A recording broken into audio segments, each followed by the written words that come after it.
aparecer também. Estamos ao vivo lá. E aí, pessoal, tudo bem com vocês? Fala, pessoal, tudo bom? Hoje temos live com o Geraldo Lemos Neto, Geraldinho, nosso querido parceiro aí, irmão de caminhada. Então eu convidei meu amigo Fabrício aqui lá do Instagram, Papo de Espiritualidade, para estar presente conosco aqui. Vai engrandecer também a nossa conversa e vai ajudar a gente nos comentários aí, né, Fabrício? Isso aí, pessoal, prazer, sejam todos bem-vindos, bem-vindas. Espero que essa live seja bem prazerosa. Hoje a gente vai ter a oportunidade de conversar com o Geraldo Lemos Neto, ele que conviveu aí muito tempo com o Chico Xavier e a pessoa mais indicada aí para contar os casos do Chico Xavier, as revelações que ele fazia muitas vezes, né, entre os amigos dele. Então a gente tem muita honra e a gente fica muito agradecido de ter essa oportunidade de escutar ele contando um pouquinho. A gente sente o Chico através dele, um pouquinho do Chico através dele. É verdade. Hoje, dentro do Espiritismo, quando se fala em Chico Xavier, logo a gente remete à imagem também do Geraldinho e vice-versa, né? A imagem do Geraldinho também remete muito ao Chico Xavier. Então é um prazer para nós falar com ele hoje.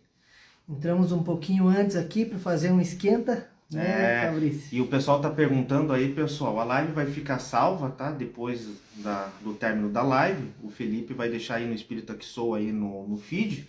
Então, se você não tem a oportunidade de assistir agora, você vai ter a oportunidade de assistir depois. Acredito também que o Geraldo vai colocar também nas redes sociais dele, né? Então vai ficar salvo. Cristãos no Mundo, um abraço.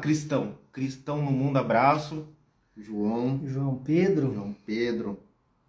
Gente boa, da melhor qualidade. Dá uma olhada. A gente tem um projeto, né, com o João.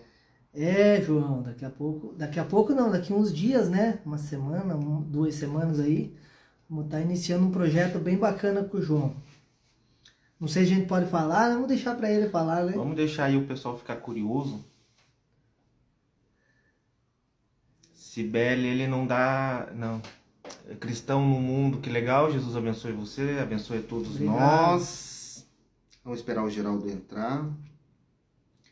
Então, o Geraldo entrando na live aí, a gente já convida ele e vamos dar início à nossa conversa, nosso bate-papo aí.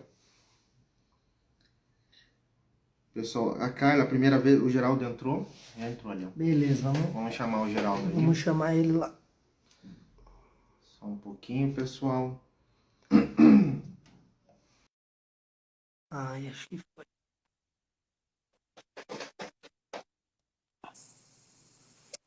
Olá! Oi, pessoal. Tudo bem? Oi, Geraldo, tudo bom? Tudo jóia, e você? Vamos enquadrar melhor aqui, ó. Vamos ver se ficou bom agora. Melhorou aí. Ficou ótimo. Tudo bem, Geraldinho? Tudo bem, como vão?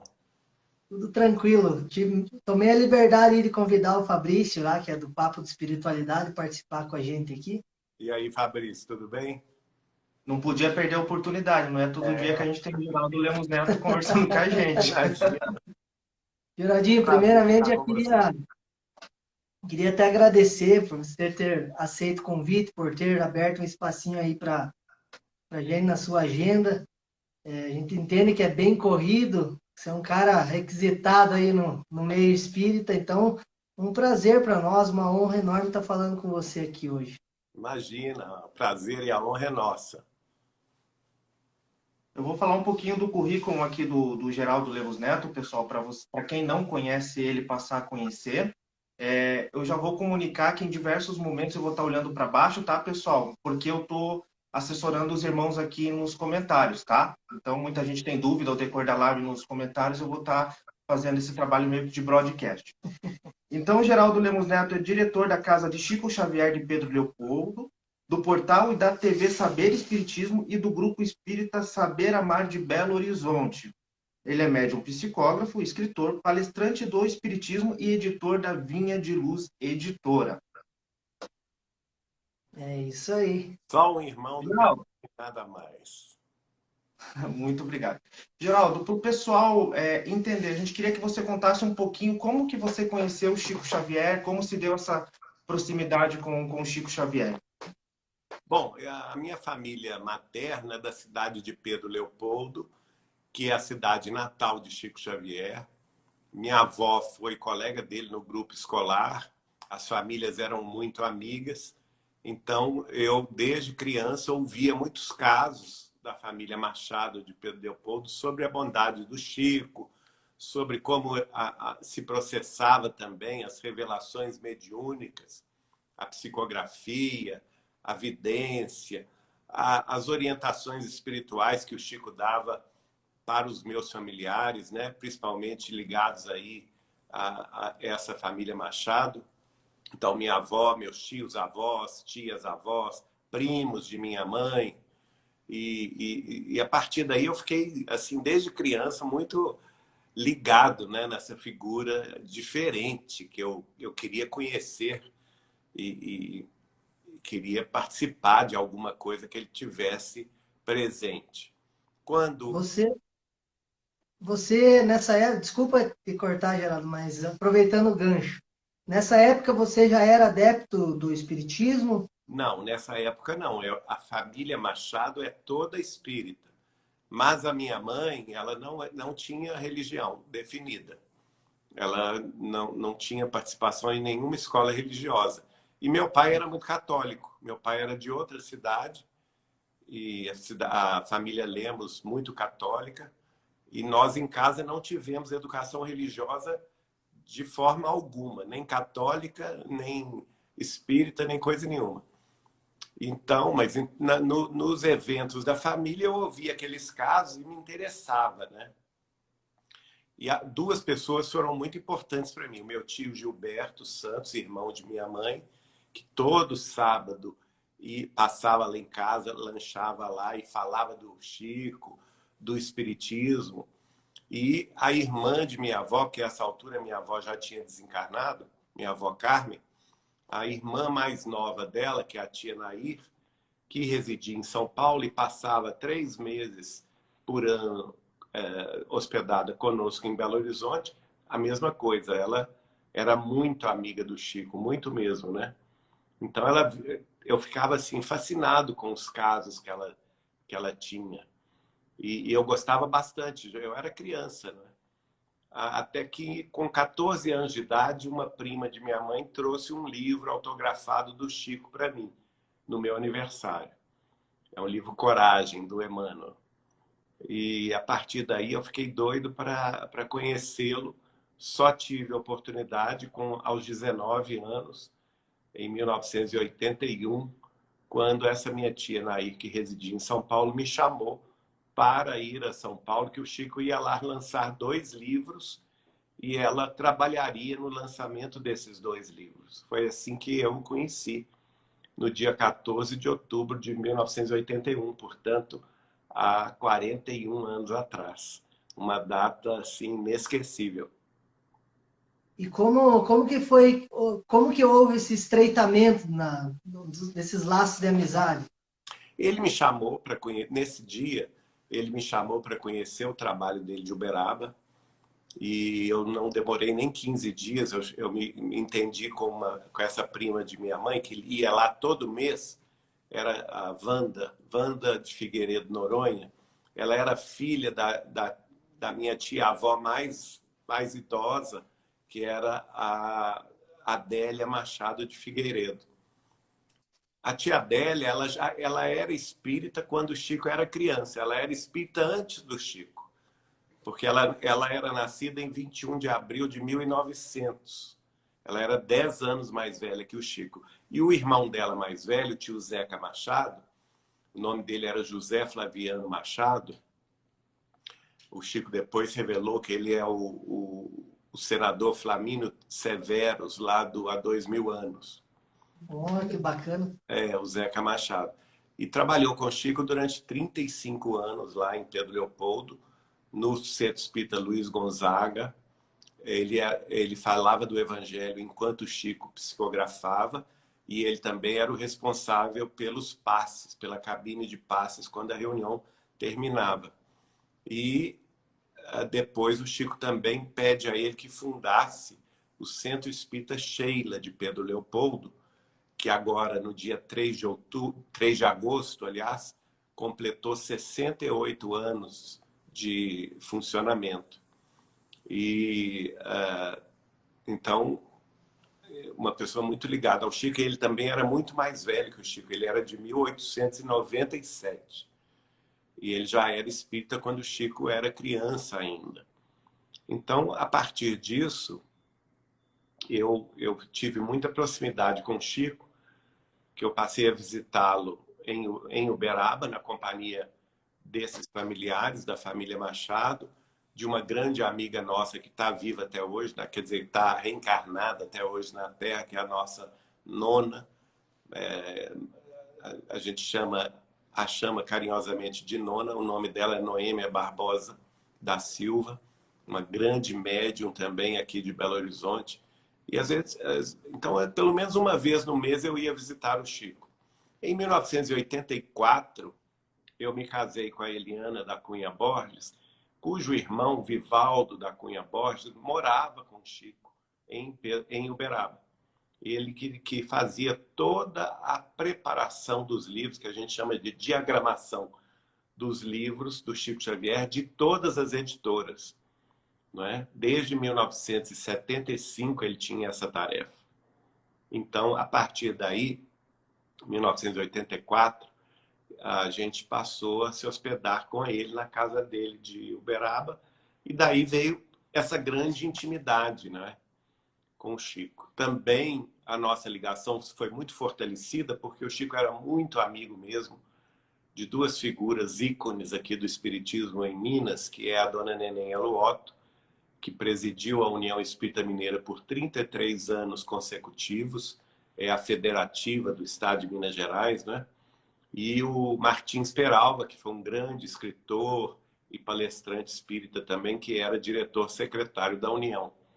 E como eles já estavam um pouco mais idosos e não podiam viajar por questões familiares e de saúde, eu também fazia a ponte entre a União Espírita Mineira e o Chico Xavier em Uberaba.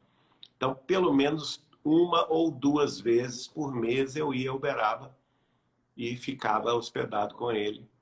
E daí surgiram esses papos todos, das noites sem hora de terminar, não é?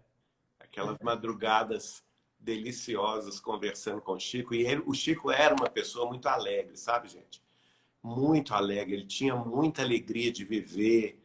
Ele tinha um bom humor extraordinário. Então, mesmo os casos tristes que ele viveu, da sua própria biografia, não é, que todos nós conhecemos, quando ele contava com graça. E acabava fazendo a gente rir.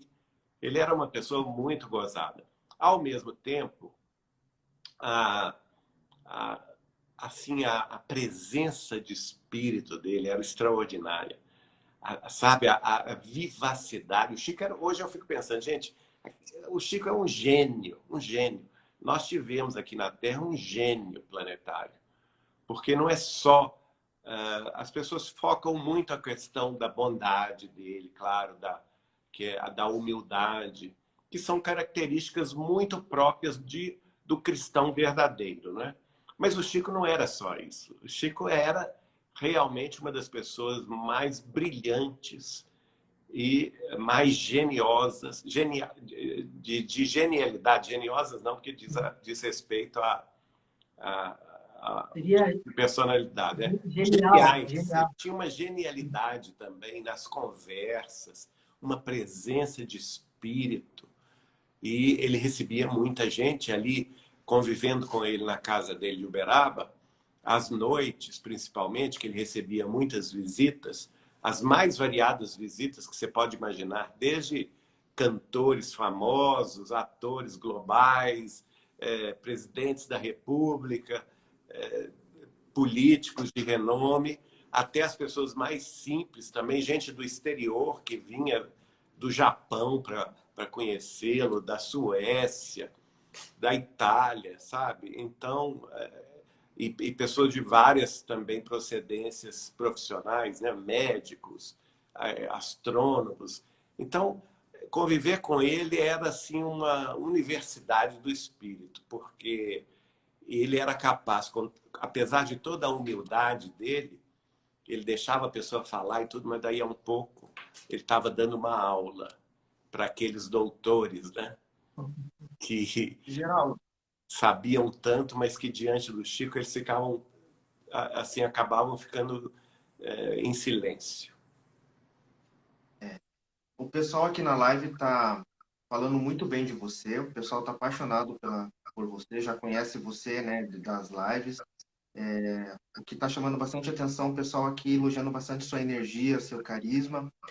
Quando a gente lê as biografias do Chico Xavier, a gente escuta muito dessas conversas madrugada fora, como você mencionou pra gente, né? Como é que eram essas conversas? Ele revelava muita coisa? Você pode contar um pouquinho pra gente, fazendo favor? Pois não, é como eu disse, o Chico gostava muito de conversar. Você queria ver o Chico feliz, era ele numa roda de conversa. Claro, ele estava mais feliz no centro espírita, na tarefa espírita. Ele tinha muito amor pela tarefa espírita, especialmente a tarefa da psicografia de cartas consoladoras. Ele dedicava um grande tempo para isso.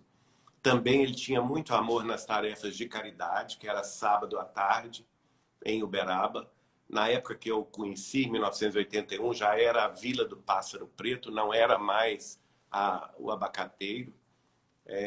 Mas na casa dele, na intimidade dele, que ele recebia muitas visitas também, ele estava feliz no meio do povo, conversando. E eu particularmente, eu não ficava ali, eu acho que talvez por isso ele gostava tanto da minha companhia, porque eu não ficava ali perguntando, sabe? Aquela pessoa, aquele repórter, perguntando Uhum. isso e aquilo. Não, eu estava ali como um familiar, porque na realidade eu era um familiar, né? Eu era casado com a Eliana, irmã do Vivaldo, que morava com ele. E a gente tinha uma convivência familiar. Ele com minha sogra, ele gostava muito da minha sogra, a dona Lourdes, do meu sogro, seu Salvador. Eles eram muito católicos, apostólicos, romanos, mas eles amavam Chico Xavier, né? Respeitavam muito Chico Xavier. Tinha casos hilários deles com o Chico, que depois, se der tempo, eu até posso contar algum caso. E, Claro. e a convivência dele com a família do Vivaldo era muito próxima, né? Muito carinhosa também. O Chico fazia questão de fazer aniversário de cada um. Então, era uma convivência assim muito gostosa. E à noite, principalmente depois das 7 da noite, que era a hora do lanche da noite, a gente ali, como toda casa mineira, né? É o café com leite, é o pão de queijo, o doce também, que o Chico era doceiro, viu, gente? Ele gostava de um doce em calda, que era uma coisa maravilhosa. Doce de leite também, ele gostava demais, com queijo, né? Não podia ser diferente, mineiro como ele era. E ali, Reencarnou no lugar certo. exato. E aí a gente começava a bater papo, mas era sem nenhuma. A gente deixava, eu, por exemplo, eu deixava que ele conduzisse a conversa. E eu acho que por isso que ele gostava tanto de conversar comigo, porque eu não ficava ali perguntando isso e aquilo. Mas, claro que no desenvolver da conversa surgiam os assuntos palpitantes. E era impressionante a gente ver a capacidade cultural e intelectual do Chico Xavier. Ele dava um baile, assim. Por isso que eu digo, as pessoas não têm noção da pessoa que ele era, do ser que ele era, Chico Xavier.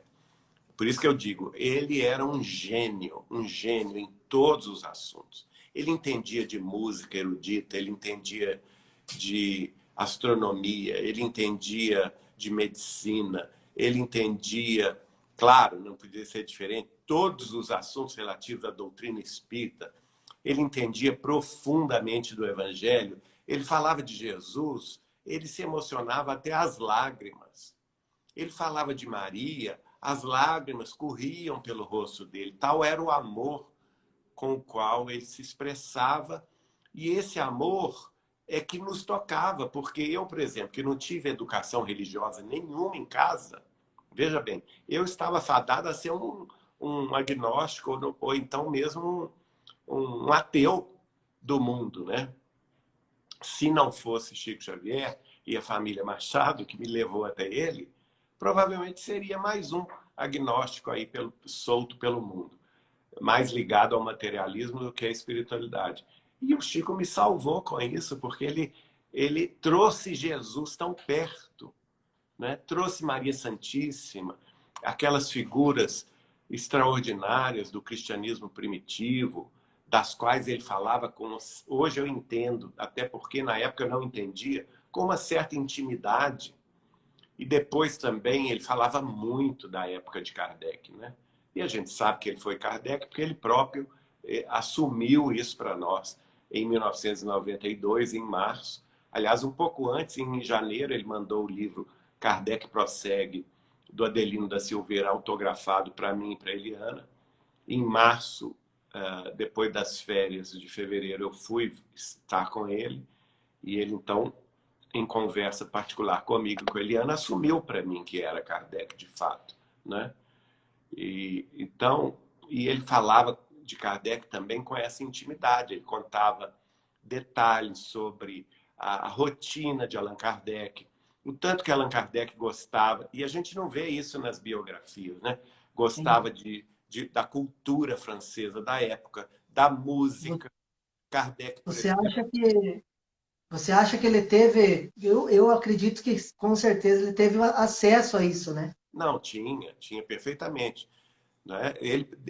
Inclusive, nessa data, ele vai confessar para mim que ele guardava integralmente na memória dele, desde quando ele tinha 5 anos de idade, olha, uma criança, ele guardava integralmente na memória todas as páginas do Evangelho segundo o Espiritismo. Ora, como isso é possível? Né? Uma Imagina. criança de 5 anos, em Pedro Leopoldo, de uma família católica. A família dele era católica apostólica romana, mãe, pai, iam à missa, né? Ele teve uma educação católica. Como que ele, com 5 anos de idade, ia se lembrar, segundo ele próprio me disse, integralmente na memória todas as páginas do Evangelho segundo o Espiritismo? Então é inquestionável isso, né? E a intimidade com que ele contava sobre a vida de Kardec, coisas, por exemplo, que ele falava que aconteceu com Kardec, com Amélie Boudet, a esposa de Kardec, e coisas que ele contava também da época pós-Kardec, quando Kardec desencarnou, e que aconteceu com o Espiritismo na França. Por exemplo, a adulteração do livro A Gênese, do livro Céu e Inferno, que ele contava para nós com muita precisão, e nós não tínhamos prova nenhuma disso. Essas provas só surgiram no século XXI, com os pesquisadores como Adriano Calzone, como o Paulo Henrique Figueiredo, como a Simone Bravato, né? Que foram identificar as fontes que realmente, por exemplo, que Kardec depositou na Biblioteca Francesa, até somente a 4ª edição da Gênese, que está manuscrita por Kardec. E é uma lei da França que exige isso. O autor de toda a obra tem que depositar um exemplar manuscrito na Biblioteca Francesa, né? E tudo, e os fatos, por que o Espiritismo morreu na França, ele nos contava isso em detalhes. E só mais recentemente a gente vai comprovar isso. Os livros do Adriano Calzone, por exemplo, Em Nome de Kardec, mostra isso. O livro sobre a viúva Amélie Boudet, não é? A dama que o Espiritismo quase esqueceu, que era a esposa de Kardec, o tanto que ela sofreu no período da morte, pós-mortem de Kardec. Enfim, muitos detalhes. A ligação dele extraordinária de amizade com uma personalidade muito controversa na época, que era uma teatróloga e jornalista francesa que tinha assumido, imaginem vocês, em pleno século XIX, né, ela tinha tido... O Chico me conta em detalhes a vida dela, detalhes de intimidade, né? Que ela tinha tido vamos dizer assim, uma decepção amorosa muito grande com um jornalista com o qual ela vivia. Ela tinha sido baronesa de Devan, ela apanhava do barão, teve 2 filhos com o barão, aí fugiu do interior da França, ela era chamada baronesa de Devan, né? Ela fugiu, imagina uma mulher fugir de casa do barão, ela era baronesa, deixar os 2 filhos com o barão naquela época, imagina o tanto que isso não chocou a sociedade francesa, né? Foi para a França e viveu como empregada doméstica, em subemprego, para sobreviver. Conheceu um jornalista, que era o Georges Sandeau, e se apaixonou por ele. Eles viveram juntos. Aí depois o Chico vai dizer que ela surpreende o jornalista na cama com a lavadeira, na própria cama, né? Ela se decepciona tanto que ela decide nunca mais ter relacionamento com homens e a partir daí vai se relacionar com mulheres e assume abertamente que era lésbica. Imagina, em metade do século XIX. E aí ela se torna naturalmente uma pessoa controversa, mas ela atinge a fama se travestindo de homem e assumindo uma personalidade, que é George Sand, como se fosse homem, que se torna um jornalista muito conhecido em toda Paris, né? E a partir daí ela se torna também teatróloga das mais famosas. Ela vai ser a companheira também depois do compositor polonês Frédéric Chopin, e depois de ter já o reconhecimento da sua posição cultural na França, né? A casa dela, o apartamento onde ela residia com Chopin em Paris, vai se tornar um grande foco de cultura da Paris de todas as luzes do século XIX, onde ela realizava saraus musicais, litero-musicais, com poetas, com compositores como Brahms, como Liszt, né, que iam, Chopin, obviamente, que residia com ela, também filósofos. Ela era grande amiga de Kardec. Kardec e Amélie Boudet iam a esses saraus todo sábado, olha só, conviviam com ela, né?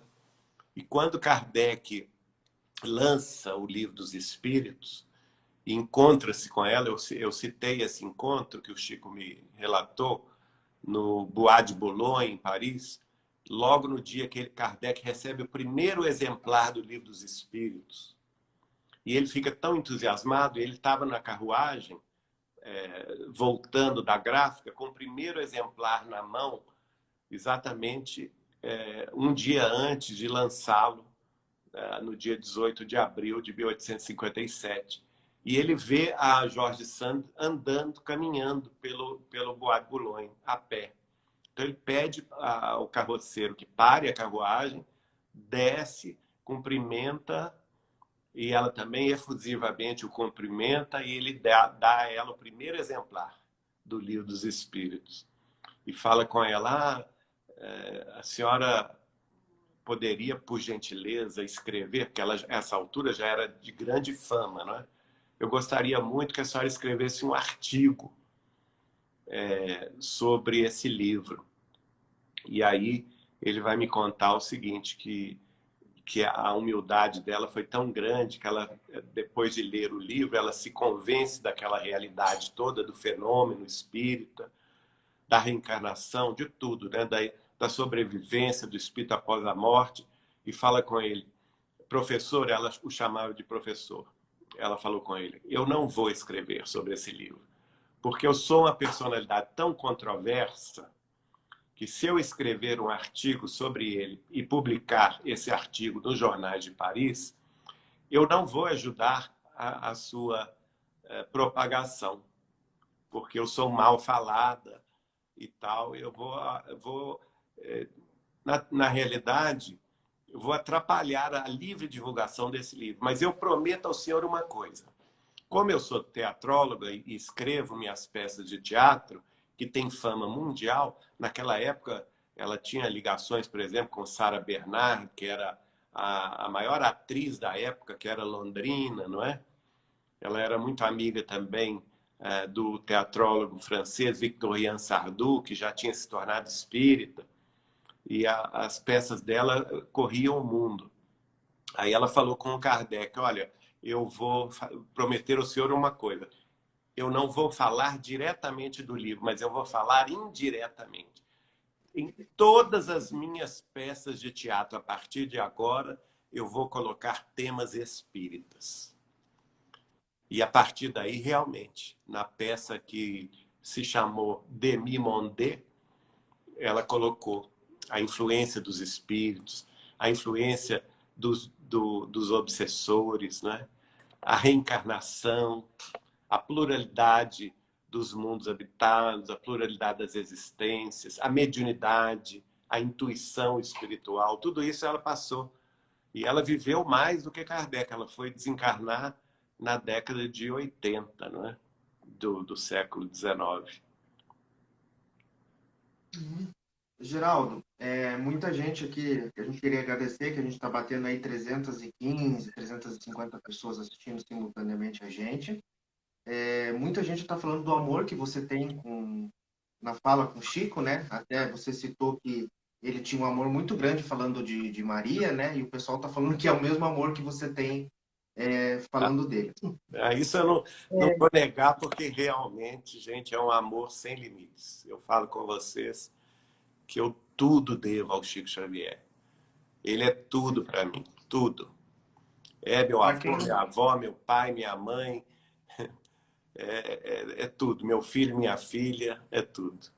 A gente que não conheceu ele fisicamente, né? A gente já tem essa vontade de abraçar ele e não soltar mais. Então, muitas vezes as pessoas, eu escuto bastante nas lives, falando, né, dessa sensação que as pessoas queriam ter de conhecer ele pessoalmente.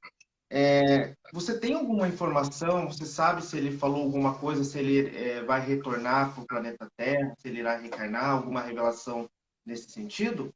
Bom, essa revelação não foi feita a mim, ela foi feita à dona Nena Galves, e que dirige até hoje o Centro Espírita União em São Paulo, que foi fundado também sob a orientação do Chico direta.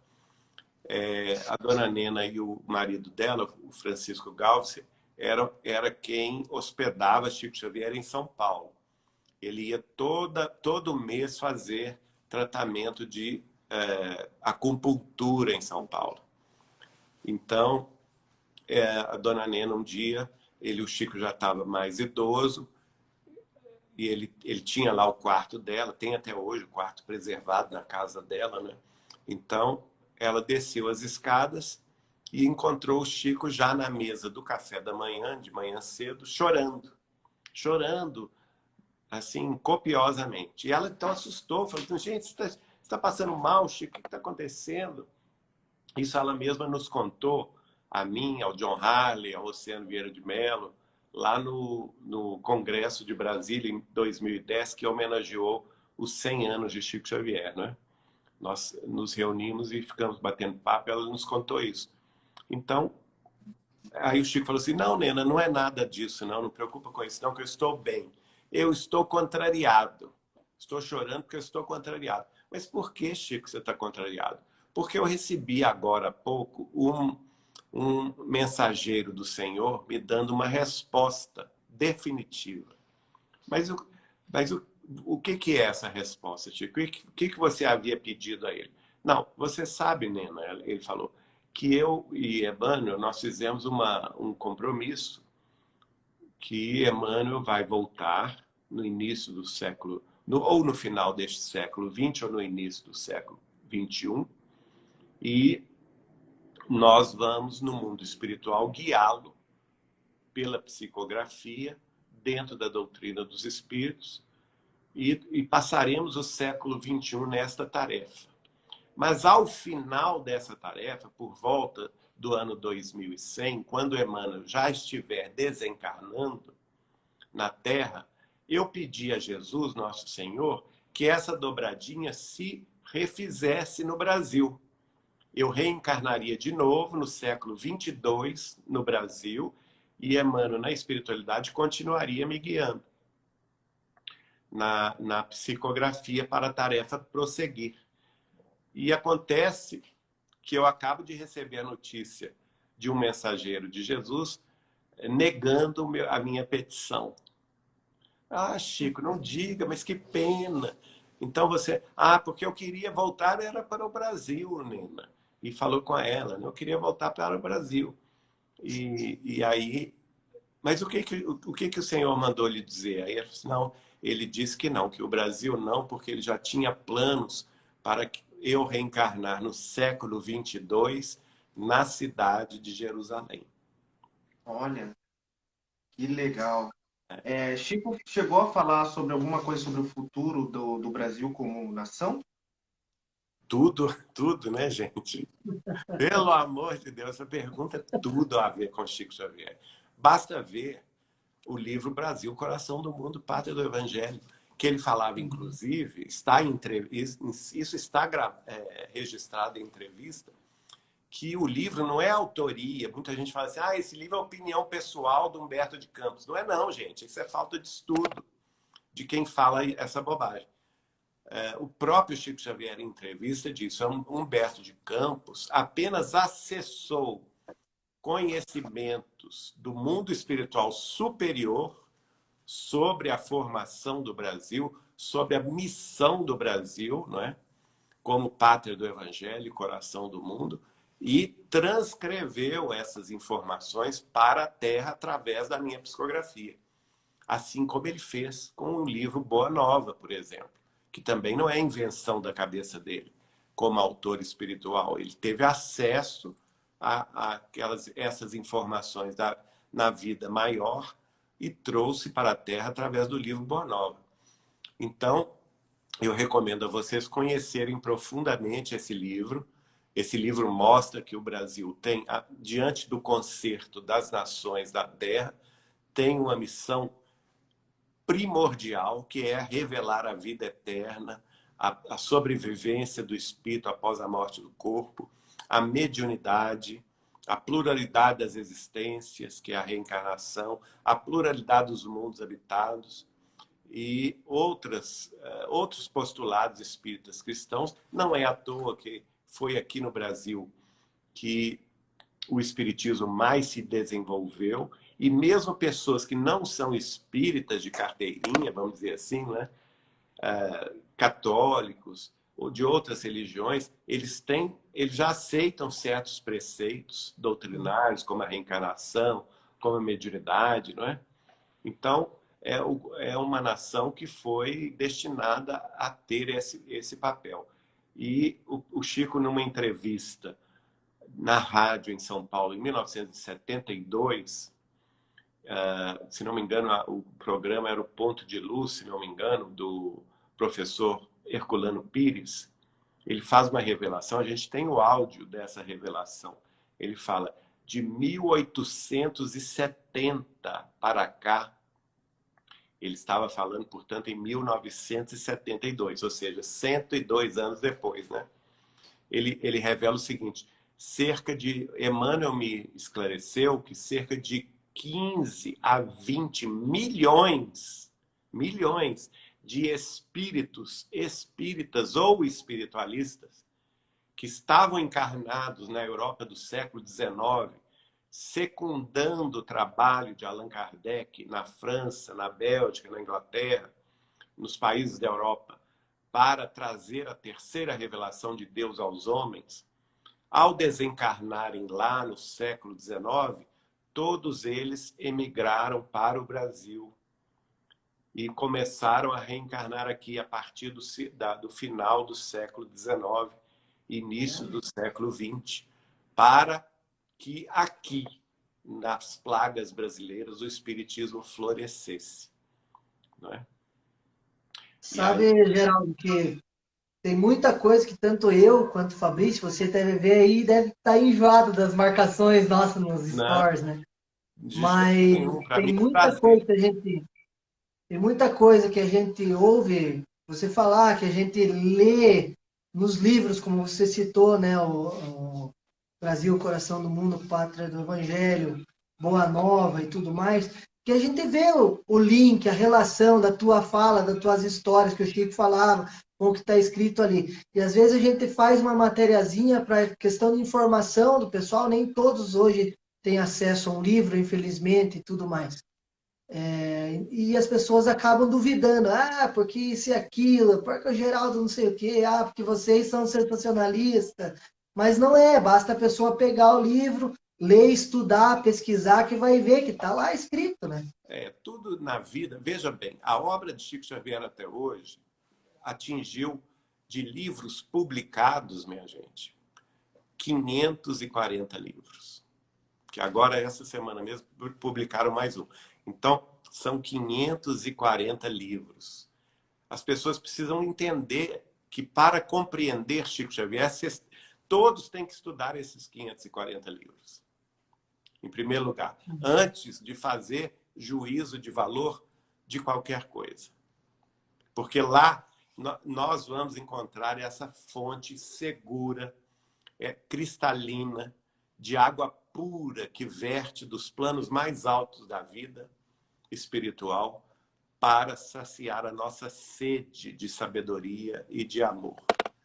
É a água mais pura que veio de mais alto, naturalmente, das mãos do próprio Jesus, porque eu não tenho dúvida que o grande guia espiritual de Chico Xavier, minha gente, não é Emmanuel, não. Chico é muito maior do que Emmanuel. Prestem atenção no que eu estou dizendo. Emmanuel é um espírito de uma certa hierarquia, mas o Chico era muito mais do que ele. Vejam bem que o Chico tinha guia espiritual para várias tarefas. O Emmanuel era para a tarefa da psicografia. Dr. Bezerra de Menezes era o guia espiritual para a homeopatia. André Luiz era o guia espiritual das receitas médicas, dos tratamentos médicos que o Chico prescrevia para os outros, né? As orientações para a cura de muita gente. Pessoas da minha família foram curadas pela orientação de André Luiz, Dr. Bezerra.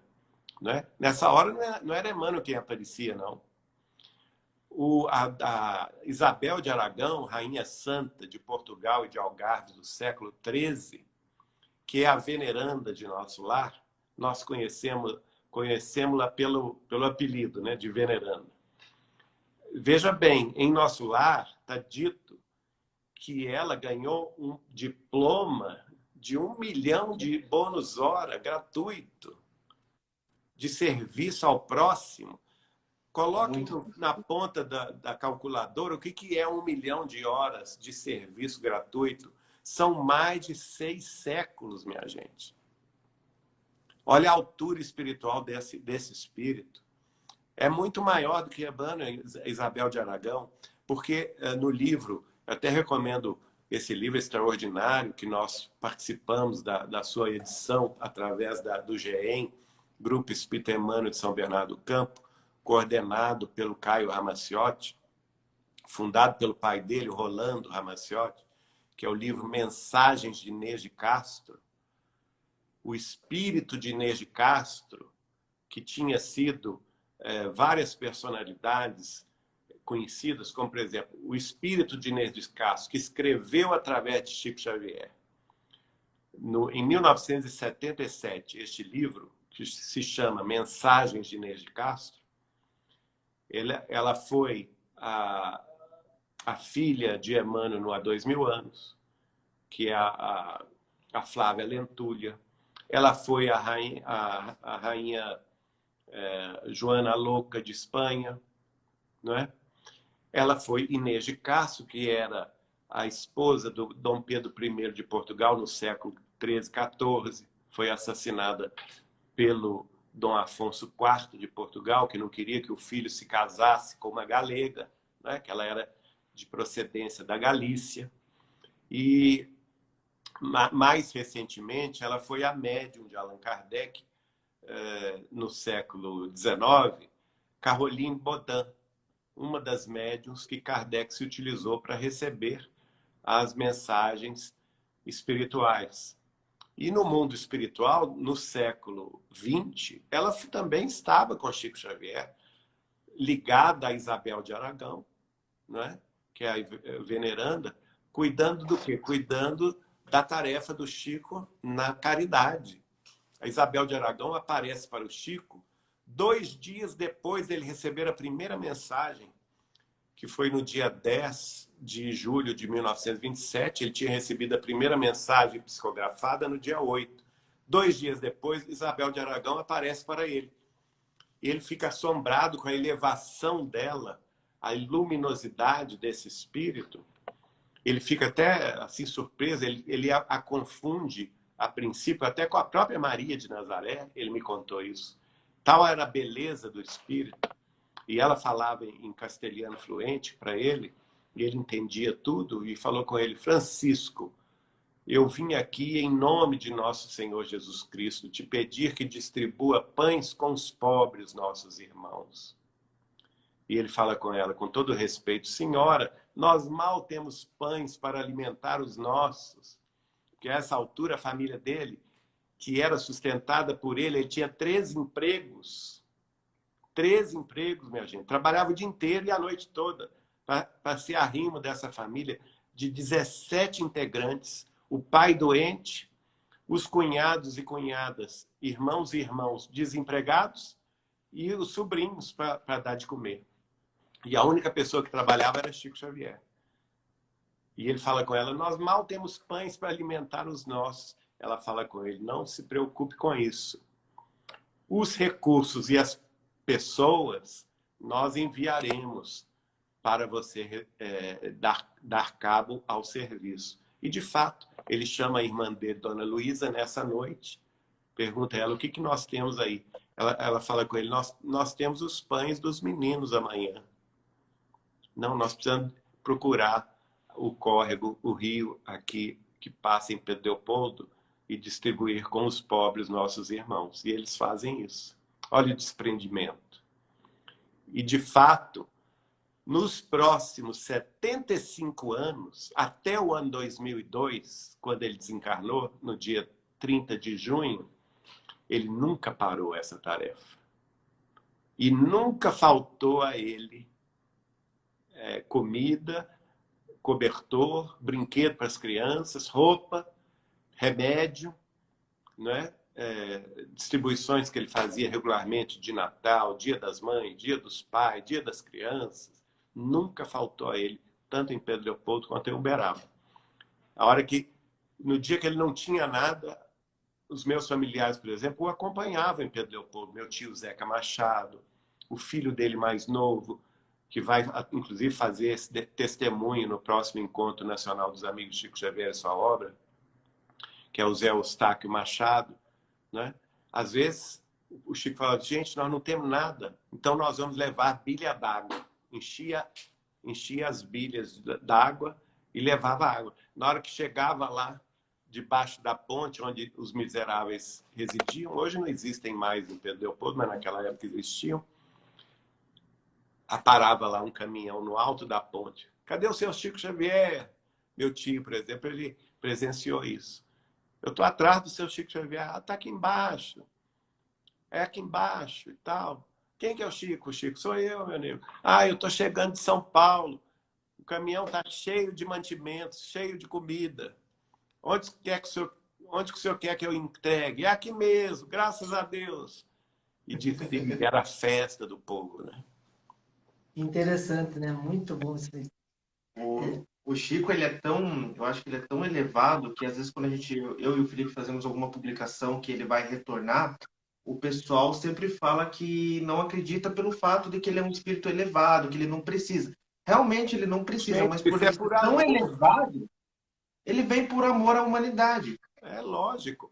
Olha só, o Chico deu essa entrevista ao Adelino da Silveira e falou com ele o seguinte: não passa um século sem que um dos apóstolos de Jesus esteja encarnado na Terra. Então Jesus vai nos abandonar? Não, nós Falando, precisamos desses espíritos elevados. São eles que nos elevam, né? Claro.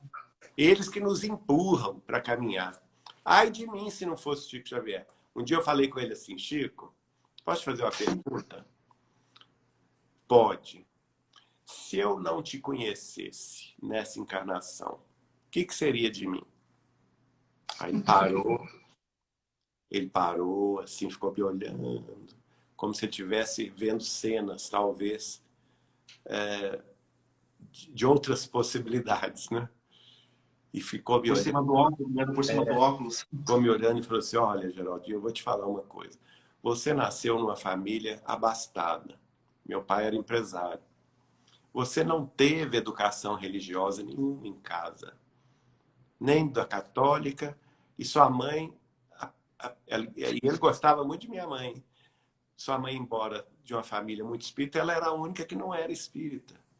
Veja só onde que eu vou nascer, né? Uhum. E aí ele falou comigo, e essas facilidades todas na juventude, se você não tivesse contato com a espiritualidade, claro que ele não se colocou aí, não é, na resposta. Mas a minha pergunta foi clara, eu queria saber dele, se eu não o conhecesse. Aí ele falou assim, olha, se você não tivesse contato com a espiritualidade e essas facilidades financeiras e pouca responsabilidade na juventude de famílias abastadas, você provavelmente entraria no caminho das drogas e já estaria desencarnado por elas. puxa, olha só. Forte, né? Forte. Geraldo, teve pessoal que eu li aqui nos comentários perguntando, no momento que você, no começo da live já que você citou a tua família, teus tios e tudo mais, quem eles foram em reencarnações passadas, o Chico comentou contigo. O Chico comentou alguma coisa, quem foi você numa reencarnação passada? Se você já convivia com o espírito Chico Xavier? Não, ele, na verdade, tem coisas que a gente não tem, assim, não tem razão de falar, não é? Mas eu só vou dizer uma coisa. Quando, certa ocasião, eu estava estudando, nessa época eu estudava para Ciências Econômicas, na PUC de Minas Gerais, e você sabe, economia você tem que ler muito. E eu trabalhava dia e noite, estudava, aliás, trabalhava de dia e de tarde, à noite eu estudava, e finais de semana, pelo menos 2 vezes no mês, estava em Uberaba. Então não tinha muito tempo de leitura. Às vezes tinha que ler de madrugada. E às vezes no domingo, assim, que a gente estava lá com o Chico, eu pedia licença a ele para estudar. Pegava meus livros e ficava estudando. E nesse dia foi um dos dias mais lindos da minha vida, da minha existência. Eu fiquei tão intertido assim com aquele estudo, que foram horas a fio, mais de 4 horas estudando, e o Chico sozinho na outra ponta da mesa. Eu numa ponta e ele na outra. Que eu me abstraí que eu estava em Uberaba, que eu estava ao lado do Chico Xavier. E cansei do estudo e comecei a sentir um amor tão grande, mas um amor tão grande. E pensando assim, gente, da onde será que eu conheço o Chico? Porque é muito amor que eu sinto por ele. O que será que nós já fomos no passado, né? Mas eu esqueci que eu estava lá, do lado dele. Aí foi aquele susto que ele vira para mim e fala assim, Geraldinho, você levou aquele susto. Nossa Senhora, ele está aqui. Isso que você está me perguntando é o seguinte, eu não vou te dizer que nós somos pai e mãe, filho e filha, irmão e irmã, avô, avó, neto e neta, sobrinho e sobrinha, tio e tia, porque nós já fomos tudo isso ao longo de muitos e muitos milênios. E ele cruzou os braços assim, tecendo como se fosse um tecido, né? Cruzou os dedos, aliás, os braços, não, os dedos. Fez assim. E falou assim, tá vendo aqui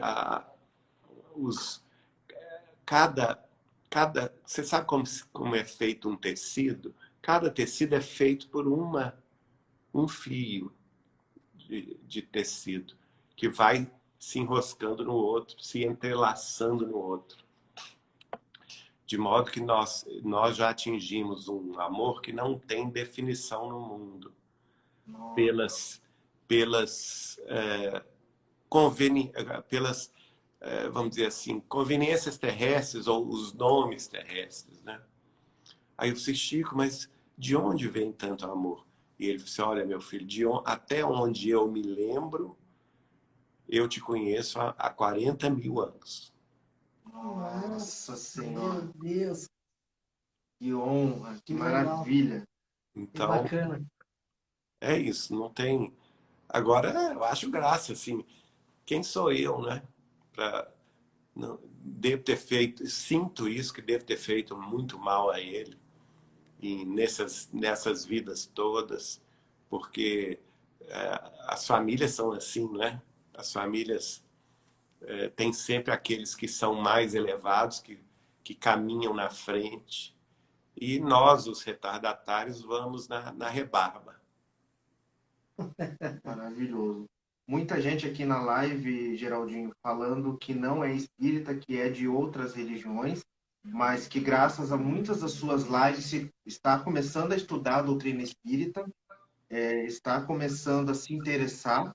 Muita gente falando aqui que o divisor de águas foi o podcast Paranormal Experience, onde o pessoal aprendeu muito e está estudando bastante.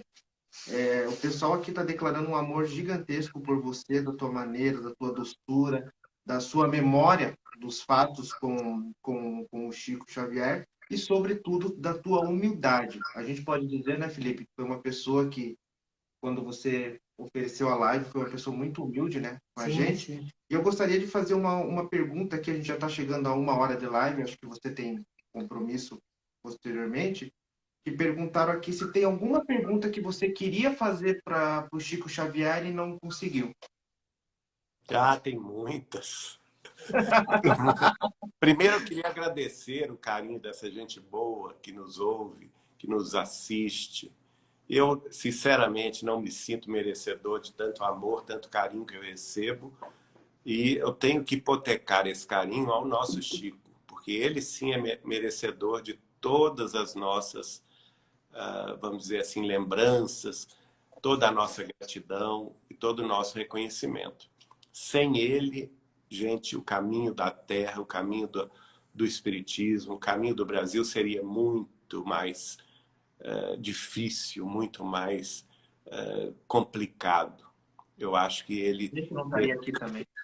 nós não estaríamos aqui, né? Eu me lembro quando ele, na década de 80, falou assim, Geraldinho, o que é multimídia? Sei lá, Chico, deve ser a reunião de várias mídias. Por que você está me perguntando isso?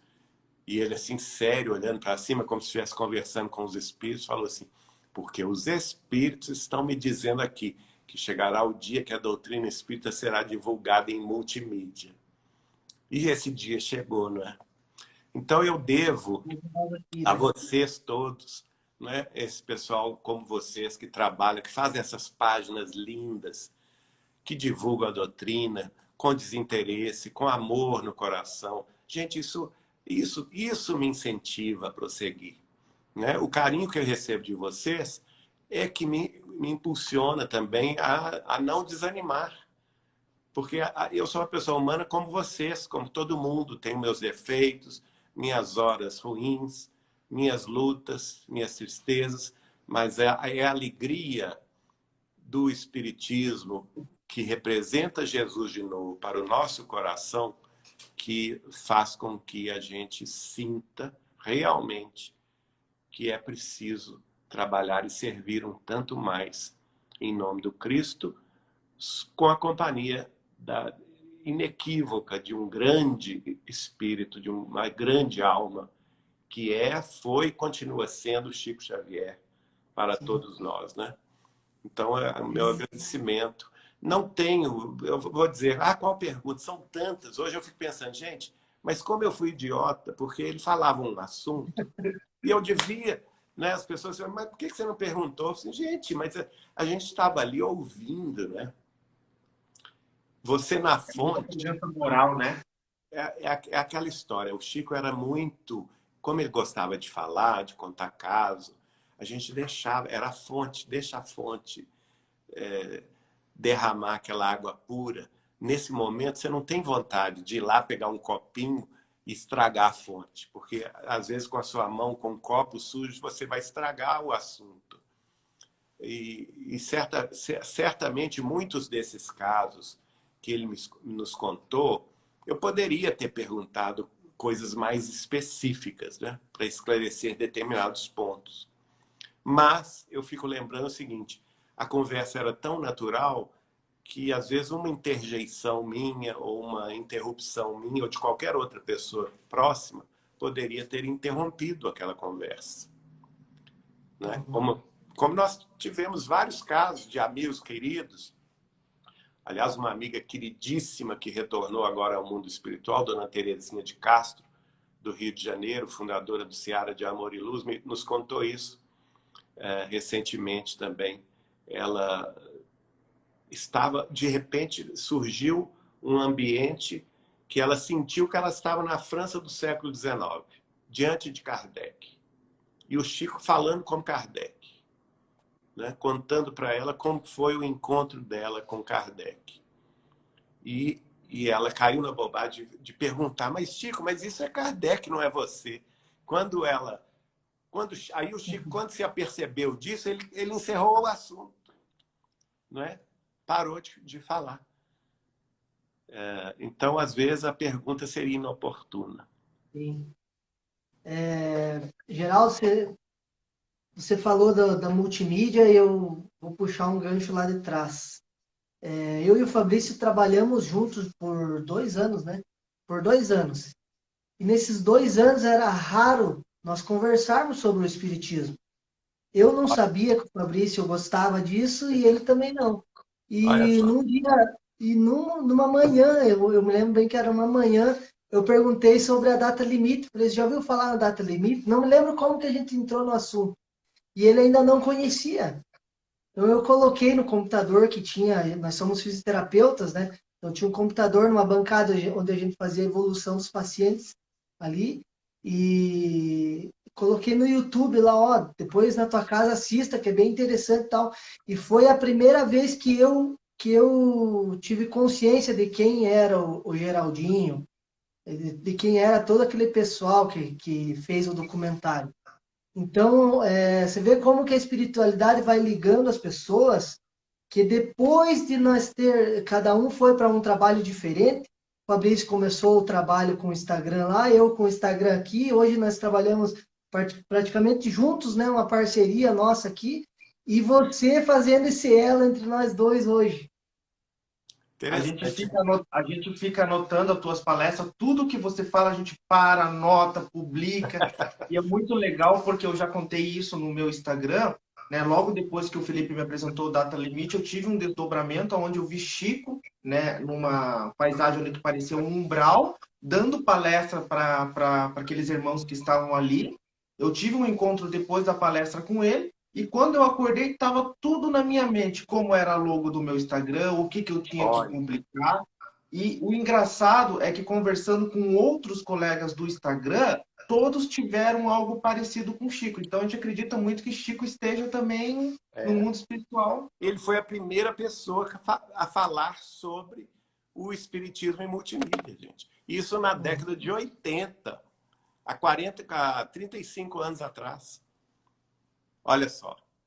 Então, eu não tenho dúvida que é ele que impulsiona isso. E outra coisa muito importante que ele sempre fez questão, e eu acho que a internet tem esse aspecto, que é o que, gente? É o espiritismo gratuito, para atingir diretamente o povo. Não precisa ter federação, não precisa ter censura de ninguém. O espiritismo, nós já somos maduros o suficiente para discernir. Não é?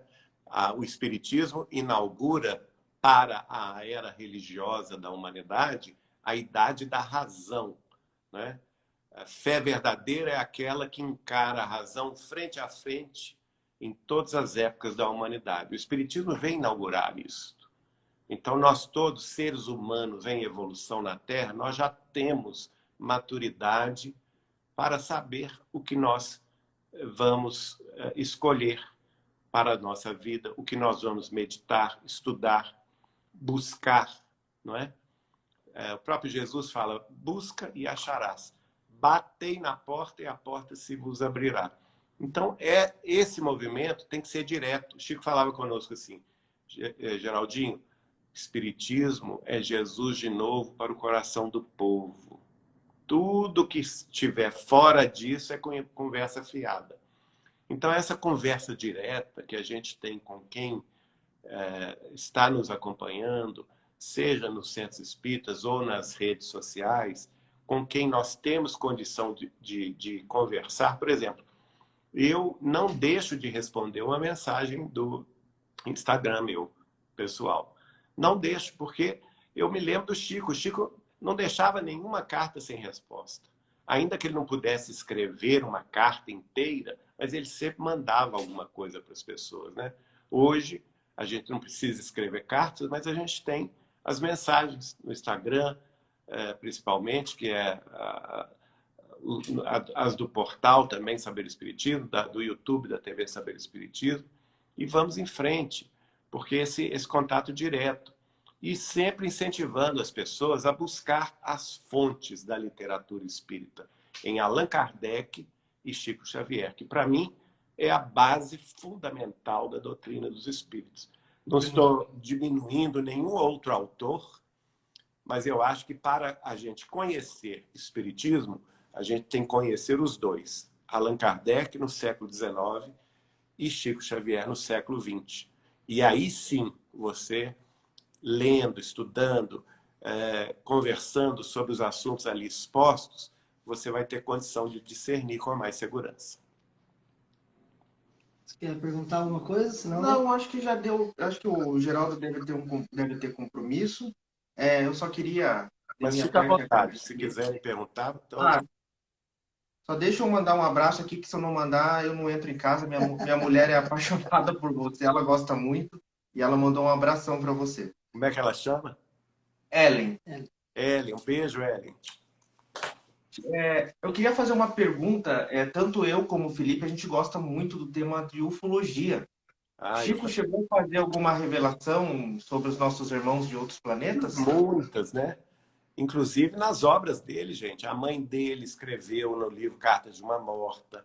Humberto de Campos escreveu sobre a viagem dele a Marte no livro Novas Mensagens.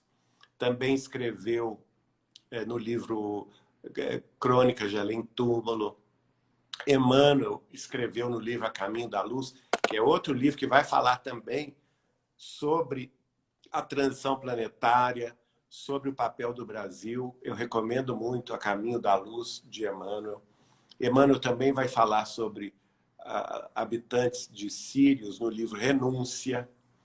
Ele vai falar também no livro Justiça Divina, Ante os Mundos Superiores, uma mensagem belíssima, em que ele nos adverte sobre os riscos da autodestruição nuclear da civilização terrestre, não é? Então, isso sempre foi um tema recorrente na obra de Chico Xavier. André Luiz vai falar na obra Evolução em Dois Mundos, sobre os impérios siderais que existem, né? As outras galáxias, tudo. Então, e o Chico, no nosso bate-papo aí das madrugadas, falava dos contatos que ele teve. Ele teve contatos. Ele teve contatos em Pedro Leopoldo, ele teve contatos entre Franca e Ribeirão Preto uma vez. Não muito bom esse contato. Ele me explica que 10% das civilizações extraterrestres são até piores do que nós. Não são boas, mas que 90% deles são melhores do que nós, no campo moral, no campo ético e de espiritualidade, também científico. Agora, existem aqueles, embora minoria, que já se desenvolveram muito na tecnologia, na ciência, já cruzam os espaços, mas que o coração continua uma pedra. Né? É engraçado que muita gente não entende isso. Ora, é só pensarmos o seguinte, gente. Jesus veio à Terra há 2000 anos. Né? Há 2000 anos, Jesus já falava de amor, de misericórdia, de perdão, de fraternidade. De lá para cá, a Terra evoluiu no campo da ciência, das artes, da cultura, da tecnologia, mas em termos morais, muito pouco. 20 séculos depois da palavra do Cristo, nós não estamos vendo aí grandes nações se atacando e guerreando, ainda no século XXI, não é? Então, vejam, a evolução científica e tecnológica nada tem a ver com a evolução espiritual, evolução moral, evolução ética. É uma evolução que se conquista com muito esforço. E é possível que civilizações que tenham avançado mais do que nós continuem na situação de mundo de expiação de provas como nós. Só que com tecnologia mais avançada do que nós, não é?